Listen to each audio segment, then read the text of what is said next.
রোববার সকাল থেকেই রাজধানী জুড়ে মুষলধারে বৃষ্টিতে নাকাল নগরবাসী। টানা বর্ষণে তলিয়ে গেছে ঢাকার প্রধান সড়ক থেকে শুরু করে অলিগলি পর্যন্ত। সৃষ্টি হয়েছে তীব্র জলাবদ্ধতা ও দীর্ঘ যানজট। বিঘ্নিত হচ্ছে অফিসগামী মানুষ ও শিক্ষার্থীদের চলাচল। দুর্যোগপূর্ণ আবহাওয়ার কারণে স্থগিত করা হয়েছে বেশ কিছু শিক্ষা প্রতিষ্ঠানের পরীক্ষাও। ভোর থেকেই আকাশ ভেঙে নামা মুষলধারে বৃষ্টিতে তলিয়ে গেছে ঢাকার অধিকাংশ সড়ক ও অলিগলি। আবহাওয়া অফিস বলছে, আজ সকাল ৬টা থেকে দুপুর ১২টা পর্যন্তই রেকর্ড হয়েছে ৮২ মিলিমিটার বৃষ্টিপাত, যা চলতি মাসের মধ্যে সর্বোচ্চ। বিজয় সরণি, মানিক মিয়া এভিনিউ কিংবা মিরপুর, সবখানেই একই চিত্র।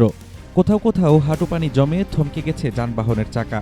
ফুটপাত তলিয়ে যাওয়ায় বাধ্য হয়ে মূল সড়ক দিয়ে ঝুঁকি নিয়ে চলছেন পথচারীরা। গণপরিবহনে ছিল উপচে পড়া ভিড়, তবে সড়ক ফাঁকা পেয়েও সিএনজি বা রিকশা চালকরা হাঁকছেন চড়া ভাড়া। সড়ক যখন স্থবির, তখন নগরবাসীর একমাত্র ভরসা হয়ে ওঠে মেট্রো রেল।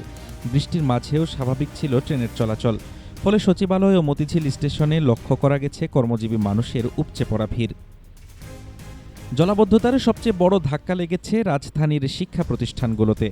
মণিপুর উচ্চ বিদ্যালয় ও কলেজ, ভিকারুন্নেসা নুন স্কুল অ্যান্ড কলেজ এবং ধানমন্ডি কামরুন্নেসা স্কুলসহ বেশ কয়েকটি প্রতিষ্ঠানের অর্ধবার্ষিক ও প্রাক নির্বাচনী পরীক্ষা স্থগিত করতে বাধ্য হয়েছে কর্তৃপক্ষ। আবহাওয়া অধিদপ্তর জানিয়েছে, সাগরের নিম্নচাপ এবং মৌসুমী বায়ু সক্রিয় থাকায় দেশজুড়ে এই বৃষ্টিপাত। চট্টগ্রাম ও সিলেটে বন্যা পরিস্থিতির সৃষ্টি হলেও আজ ঢাকা, রাজশাহী ও রংপুরে ভারী বৃষ্টির পূর্বাভাস রয়েছে। অবশ্য সোমবার থেকে বৃষ্টি কিছুটা কমতে পারে বলেও আশা ব্যক্ত করেছেন আবহাওয়াবিদেরা। কয়েক ঘন্টার এই বৃষ্টিতেই ঢাকার এই চিরচেনা রূপ, ঢাকার ড্রেনেজ ব্যবস্থার কঙ্কালসার অবস্থাকেই যেন আবার সামনে এনে দাঁড় করিয়েছে।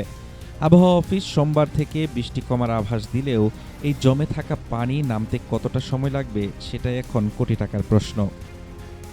হাফিজুর রহমান তুষার, ঢাকা টুডে।